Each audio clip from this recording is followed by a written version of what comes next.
Hey, and welcome back to YCamp. I'm Davin. I'm Heather. And I'm David. And we're here today at YMCA Camp Elphinstone in beautiful British Columbia, and we're here for the second part of our leadership series. Today, we're very thankful to be learning and playing on traditional unceded territory of the Coast Salish people, specifically the Squamish Nation. In our last video, we took some time to reflect on what leadership means to us and develop a better understanding of what we think leadership is. We made mind maps, both for the concept of leadership broadly, as well as for a specific leader that we know. And we identified some areas where we wanted to learn and develop our leadership skills more. Action. In this video, we're going to build on what we looked at in our mind maps to look specifically at the characteristics and strengths we have at leaders using a template called the Leadership Compass. In this, we're going to discover what some of our strengths are and how we can work as a team to really reach our full potential. For today's video, you're going to need a piece of paper and a marker. To get started, you're going to make a graph on your piece of paper, just like this, with a line going horizontally this way and one vertically this way, looking like a giant plus. Now that we have our graph, we're going to mark each point on the graph to correspond with the directions of a compass. So up top, we're going to write north. Over on the right, we're going to write east. Down at the bottom will be south. And then our last direction, west. We're going to use these to mark different directions as we follow a series of statements to figure out where we land on the leadership compass. So when we're doing this, you want to think of both of these axes as a spectrum or a scale. So if we look at the east to west line, you want to imagine all the way over here on the west side to be either a 0 or maybe the phrase not at all. While all the way over here on the east side at the very end, that would be like 100 or absolutely, or I agree 100%. So in that way, we have this scale that we're going to be marking different points along. The vertical north to south axis is going to be the exact same thing, with the north being considered 0 or not at all, and all the way down at the bottom south being 100 or I agree. All right, so starting first on the west to east axis and this spectrum, I'm going to share 10 statements. And I'd like you folks to note down along the spectrum from 0 to 100 or not at all to absolutely where you fall or how much you agree with that statement. If you feel like you don't have a definitive opinion, that you're kind of in the middle, you want to decide which side of the spectrum you would still fall on so you're not at the exact 50% mark. So our first statement is, I make decisions easily. I am quick to act. I am an open book. I like starting new projects. I am comfortable public speaking. I often voice strong opinions. I put my own priorities over the priorities of others. I'm very flexible when it comes to getting work done. It is easy for me to say what I really want. You probably know where I stand on issues or how I feel about it. Moving to the y-axis. I am supportive of my friends and their ideas. I take what others say as the truth. I believe my intuition and emotions are always right. I tell people how I feel about everything. I cry at sad movies. I have a hard time staying calm and cool in difficult situations. I can get flustered or worried about things. I easily get excited about things I'm interested in. I do not like complicated puzzles. I wear my emotions on my sleeve. Excellent. So you should now have 20 marks all along your graph in various different spots. All right, so looking at our east and west axis first, we want to count up the number of X or check marks we have along there, and we want to note which side it's on. So if you say have maybe 6 on the east side and only 4 on the west side, you're going to circle the east. So you want to circle the direction that you have the most marks on for the east-west axis. Once you have that circled, we're going to look at the north-south line, and again count up and decide where your marks lay and circle either north if you have more in the north area, or circle south if you have more in the south. Now that you have your two directions, we can look a little more in depth into each quadrant. So if, for example, if you are northeast, you would be in the upper right quadrant.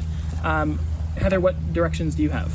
South and west. South and west. And David, what about you? I have south and east. Excellent. So you're in the bottom right quadrant, and Heather, you're in the bottom left quadrant. So we're going to look at each one of these quadrants and talk about what it means to be in that quadrant and what that looks like for you as a leader.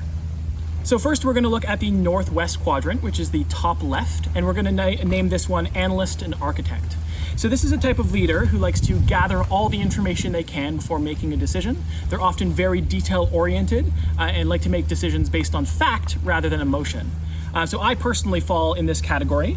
There are some weaknesses that come along with it as well. Sometimes we can be slow to make decisions. Analysts and architects want all the information they can have before they make a decision, and that can sometimes slow down the process. Analyst architects are great to have in a group because sometimes when you don't have that type of leader, you might miss out on some of the finer details you need when making a decision as a group. Next up is the southwest quadrant, and Heather, since you fall in that quadrant, do you want to talk a little bit about your leadership style? Sure. So the southwest quadrant is the relationship master. Relationship masters are excellent at building a team because they make great friends and connections within a group. Relationship masters will often take a lot of time to get a sense of what other people are feeling and wanting to do in terms of making decisions, which sometimes means making decisions a little bit slower, or it's a process that's more based in consensus rather than just making a decision. Another potential weakness of the relationship master is that sometimes they'll put other people's needs and priorities above their own. As a leader, it's great to be able to put other people's needs first, but you do have to look after yourself as well.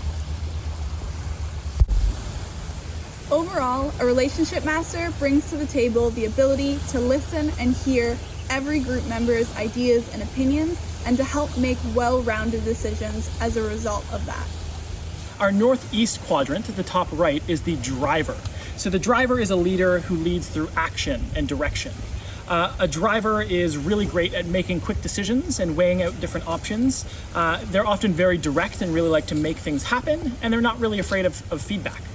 Some of the weaknesses of the driver leadership style can be that they actually make decisions too quickly and they don't have all the information. Sometimes they can fail to listen to their peers or step on people's toes because they really want to move forward. When a group doesn't have a driver in it, it often can be sort of in stasis or can't really make its ideas turn into action and really move forward, which can be really frustrating. Our final quadrant is the southeast, or the bottom right quadrant. David, since you fall in that category, do you want to talk about your leadership style? Absolutely. So the southeast category is also known as spontaneous motivators. And these are people who are able to voice their ideas and bring a lot of passion for their ideas. These people do a great job at motivating and energizing the group that they're in, and can really get those conversations going around different tasks that the group wants to do.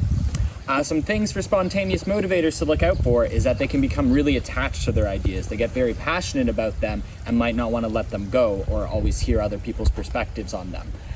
Sometimes a spontaneous motivator, when trying to motivate others, might push them a little bit too far, and that can cause a bit of friction in the group. Groups that are lacking spontaneous motivators can often lose their energy. They might lose their focus around a vision or a project that they're working on. I really like this activity because I think it's important for a leader to be able to engage with everybody in the group. And sometimes, like an analyst architect, for example, they might not be engaged frontline in the conversation that's happening, but they might be sitting back and thinking and processing. And sometimes it might feel like they're not really engaged. So this activity really likes to remind me that everybody is contributing to the group in some way. It just might look a little different. Heather and David, do you folks have any takeaways from this activity? Yeah, I think looking at the spontaneous motivator and the definition that's there for it, I often feel that I feel really passionate about the ideas that I have and share with the group, and I get very invested, and sometimes I need to take a step back and listen to other people's feedback on the ideas. And looking back at the mind map activity that we did in video 1, I think it's pretty clear to me that I really look up to people of this leadership style as well, because I like the energy and the passion that they bring to everything they do, and that I think there's a lot of things I can learn from them as well as improve within myself. And Heather, what about you? I agree. I think it's really refreshing to be reminded that even though I'm not perfect at everything, I can bring a lot to the table based on my leadership style as a relationship master, and to remind myself that there will be times when I need to step up and use my skills for the greater good of the group, and there will also be times when I need to take a step back and let other people use their skills and let other people shine. Now that we've explored all 4 quadrants, we want you to reflect on the quadrant that you fall in and some of the leadership qualities that we talked about. You may have entered a quadrant that you don't quite agree with, or maybe you weren't expecting, and that's okay, because people are different and we don't necessarily fit into these nice, simple 4 categories. I hope this activity helped you learn a little more about your leadership style and some of the natural leadership qualities you have, as well as how you can continue to grow as a leader. In part 3 of our video series, now that we've identified some characteristics that you think are really important in being a leader, and have talked a bit more about what the different styles look like, we are going to talk about how we can set some goals on how we can use our leadership skills to help better support our communities. Thanks for joining us for video number 2 in our YCamp leadership series. If you enjoyed this video and you'd like to see more, you can subscribe to our channel, like this video, and hit the bell notification button to get notifications on future videos. See you next time.